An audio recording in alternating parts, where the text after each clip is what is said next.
Assalamualaikum warahmatullahi wabarakatuh. Halo Sobat Cap Kampung, kembali lagi di channel Cap Kampung 86, channelnya anak kampung.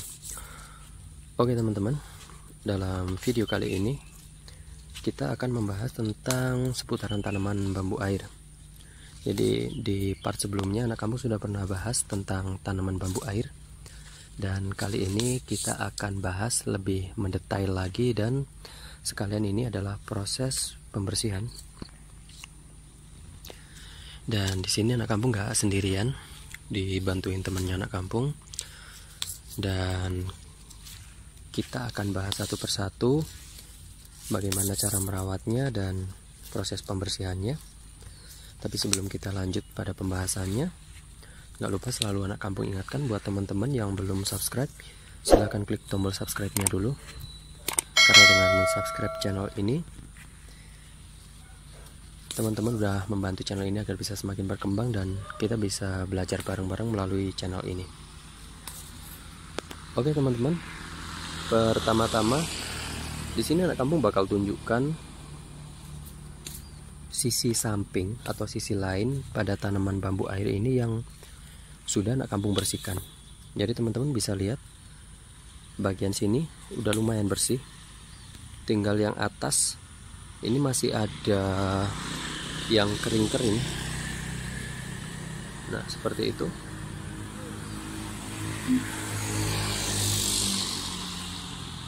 Sedangkan untuk yang sebelah sini itu masih sangat kotor. Nah teman-teman bisa lihat.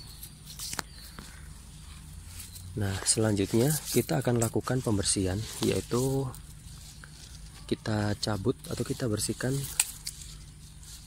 bagian daun-daun yang udah kering seperti ini ya. Ini kita cabut satu persatu. Dan aduh, ini nariknya agak keras ya teman-teman. Jadi kalau misalkan teman-teman ngerasa kesulitan, mungkin bisa lebih mudah menggunakan gunting kecil.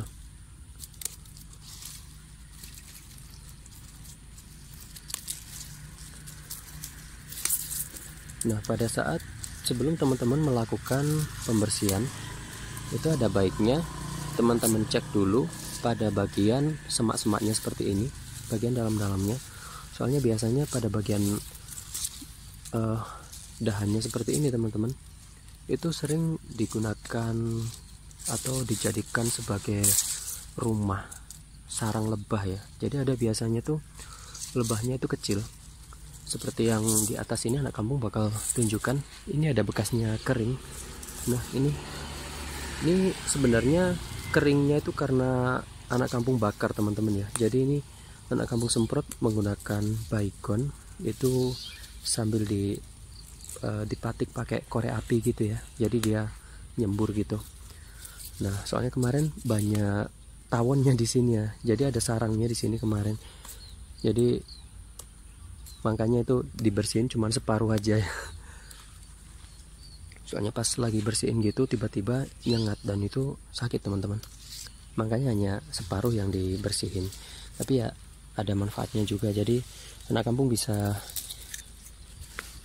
nunjukin ke teman-teman perbandingannya antara yang udah dibersihkan dan yang belum dibersihkan, hasilnya seperti apa. Jadi diperiksa dulu ya teman-teman sebelum membersihkan. Terus kalau untuk pencabutannya ini yang penting itu kalau udah mulai kelihatan kayak agak kuning-kuning gitu ya, atau udah tua, itu lebih baik teman-teman potong aja. Terus biasanya itu yang bagian dalam itu yang paling kotor teman-teman. Dan seperti yang teman-teman tahu, namanya juga bambu air. Jadi pada bagian bawahnya itu harus tergenang air terus ya teman-teman, seperti ini. Nah ini airnya udah berkurang, habis ini anak kampung tambahin airnya lagi. Dan terus biasanya ada juga yang tanya kenapa tanaman bambu airnya itu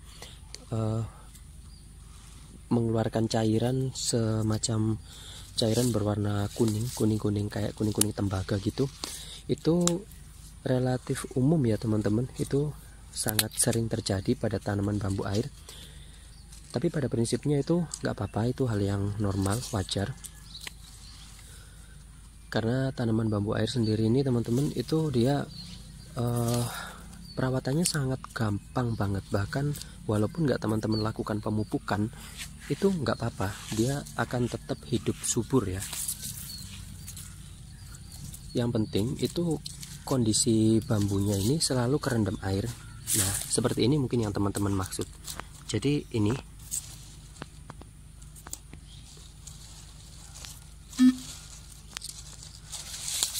teman-teman bisa lihat, ini agak kekuning-kuningan kayak gini. Nah itu sebenarnya hal yang wajar ya teman-teman untuk tanaman bambu air, jadi nggak apa-apa. Terus untuk pemilihan pot, kalau sarannya anak kampung, bambu air ini akan lebih cocok ditanam menggunakan pot yang jenisnya terbuat dari cor seperti ini ya, dari semen atau dari beton. Dan kalau menggunakan pot seperti ini teman-teman, itu walaupun nggak ada lubangnya, airnya itu secara otomatis akan terserap ya. Jadi tetap akan terjadi sirkulasi atau pergantian air walaupun potnya itu nggak ada lubangnya. Beda kalau misalkan teman-teman itu menggunakan pot yang terbuat dari plastik yang mungkin nggak ada lubangnya sama sekali, itu kurang bagus hasilnya ya teman-teman. Dan di sini tuh dulu waktu anak kampung nanam tanaman ini, itu anak kampung menggunakan tanah yang ada di sawah ya, yang biasanya digunakan untuk menanam padi. Jadi kalau misalkan teman-teman mau nanam bambu air terus tanya medianya yang bagus itu apa, jangan sampai salah milih media ya teman-teman. Karena ada beberapa kasus yang mungkin orang menyamakan aja setiap tanaman itu disapu rata menggunakan media tanam yang siap jadi. Itu sebenarnya salah teman-teman ya, karena ada beberapa tanaman yang medianya itu menyesuaikan, bahkan mungkin tidak menggunakan media sama sekali. Jadi seperti kaktus misalnya, anak kamu udah pernah sampaikan di video yang lalu, kaktus itu lebih cocok ditanam menggunakan media pasir. Kalau anak kamu biasanya menggunakan pasir malang. Begitu juga dengan bambu air ini, dia nggak cocok kalau ditanam menggunakan pupuk kandang, apapun alasannya. Jadi misalkan teman-teman campur tanah biasa, habis itu dicampur dengan pupuk kandang gitu ya, itu hasilnya nggak akan bagus. Dan anak kampung jamin tanamannya teman-teman nggak akan bertahan lama, justru akan mati. Karena itu kadar asamnya terlalu tinggi teman-teman ya. Dan teman-teman bisa cek kalau misalkan mau nanam itu bisa dicek menggunakan pH meter atau alat-alat parameter yang lainnya lah, atau menggunakan kertas lakmus juga bisa. Jadi kayak gitu teman-teman ya. Ini proses pembersihannya seperti ini. Terus pemilihan medianya udah anak kampung sampaikan. Dan jangan sampai salah pilih media ya. Jadi harus pakai tanah sawah, atau itu sebenarnya tanah liat ya teman-teman. Cuman karena dia kalau kena air jadinya lembek banget ya. Nah sedangkan kalau misalkan tanah liat itu posisinya kering, itu dia keras banget. Nah makanya kita ngambilnya tanah sawah yang basah, jadi semacam kayak berlumpur gitu. Itu cocok banget. Dan tanaman ini tuh udah anak kampung rawat kurang lebih udah 6 tahun kalau nggak salah teman-teman. Ya 6 tahun ya, lebih mungkin ya. Ya jalan antara 6-7 tahun deh teman-teman, sampai lupa. Terus pemilihan potnya, sarannya anak kampung lebih baik menggunakan pot yang seperti ini ya, pot cor seperti ini. Terus usahakan selalu kerendam air. Dan apabila teman-teman mau melakukan pemupukan, itu sarannya anak kampung jangan gunakan jenis pupuk yang bergranul, entah itu NPK, urea. Kalau teman-teman mau menggunakan pupuk yang bergranul, sarannya anak kampung harus dilarutkan terlebih dahulu. karena kalau nggak dilarutkan itu nanti ada bagian yang menggumpal dan itu masuk di sela-sela tanaman, itu bisa menyebabkan tanamannya teman-teman jadi busuk. Jadi harus dilarutkan dulu, setelah larut baru disiramkan, seperti itu teman-teman. Dan itu pun nggak boleh dengan jumlah yang banyak, jadi harus sedikit aja cukup. Terus kalau untuk hamanya hampir nggak ada ya, tanaman bambu air ini boleh dibilang hampir nggak ada hamanya sama sekali. Ya mungkin cuman itu aja, kadang dibuat sembunyi ulat atau tawon seperti yang anak kampung sampaikan tadi itu. Jadi sering banget dipakai sembunyi tawon. Dan selanjutnya teman-teman, apabila tanamannya teman-teman itu udah penuh, jadi misalkan kayak gini, ini beberapa mungkin udah hampir 10 bulan yang lalu ini anak kampung udah pernah lakukan peremajaan. Jadi peremajaan pada tanaman bambu air itu nggak harus selalu dipangkas dari bawah seperti ini ya teman-teman, enggak.